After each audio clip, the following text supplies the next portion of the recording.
I'm having issues with my baby falling over, back arching, getting stuck at 6 months of age.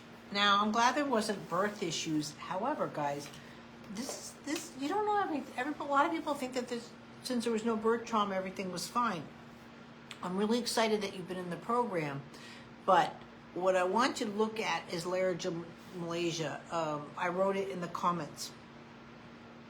If a baby's back arching, I've covered this lots of times, that there's concerns that the valve is stuck. A lot of people will jump to say it's cerebral palsy. You've got more so a floppy baby going on, and issues there. I'm going to show you what to do that way. Because, and again, you're falling out of position. So laryngomalacia is when the valve is not working properly, you might be overgrown. Only an ear, nose, and throat can go through and scope. It's an office visit to see if that's working properly.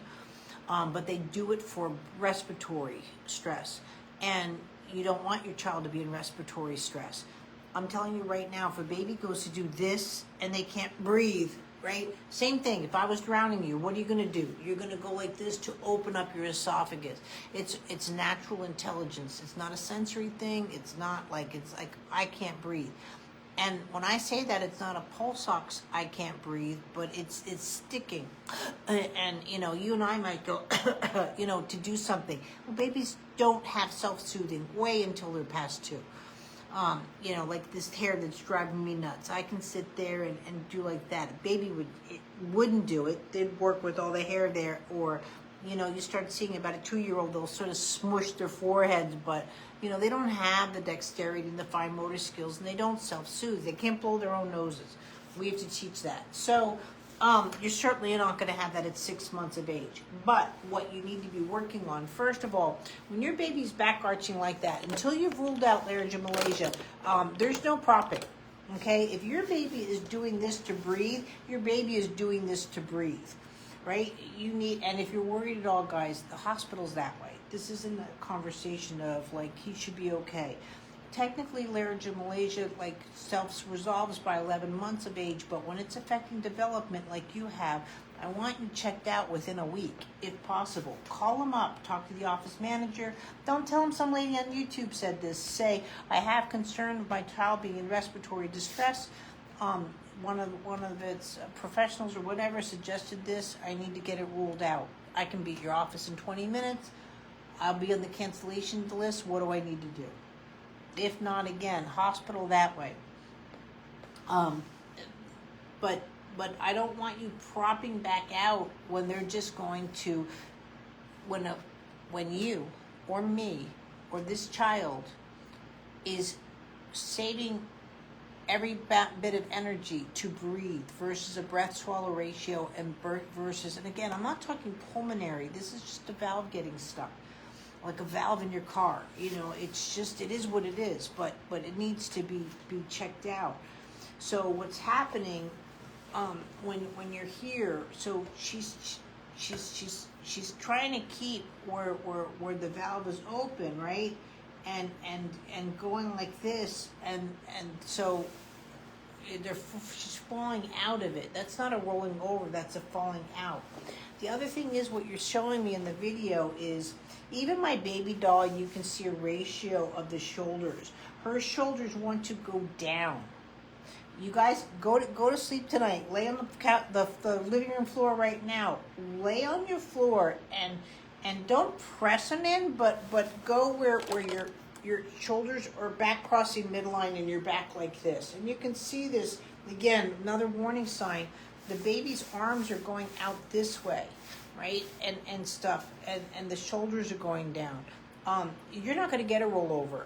It's just physically impossible to be here, right? And now you want to roll over, midline and all of that.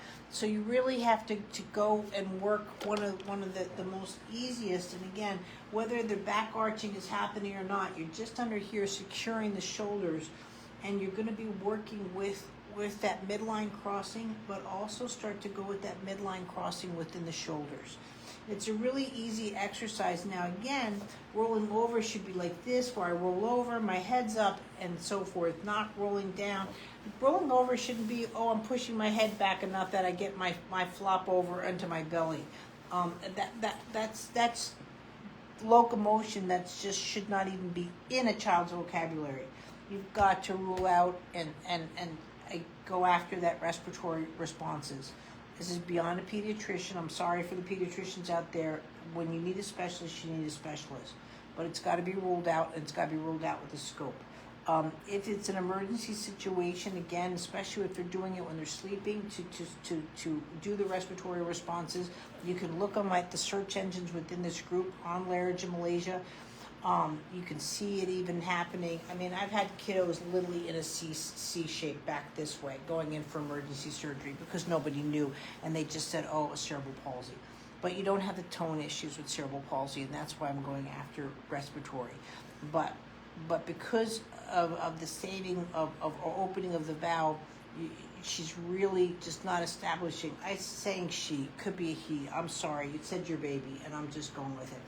Oh, it did say her. Phew, I knew I got it from somewhere. You're really messing with the midlines there, and that's really what needs to be progressed. But I'm telling you right now, I don't care if you're running a company or you're learning how to develop. When professional, like if I had a respiratory distress, if I'm worried about my breathing, if your baby's worried about their breathing, they're not developing. Any intelligent soul, being, system, there's not one good word that explains brain, body, the whole enchilada that I like. You could say body. People think body doesn't mean the brain. It's the whole thing. If you're worried about respiratory distress in any way, shape, or form, you will avoid it. You can't run a company. You can't develop. It needs to be your primary ruling out and going from there. And I would go back to and work on the breathing course. Although, again, when a baby's back arching to breathe, it doesn't mean, again, there's pulmonary stresses. It's the breath-swallow ratio due to the valve. Or it could be enlarged adenoids. It could be whatever. But that's why it's ear, nose, and throat versus gastro or pulmonology. Thanks.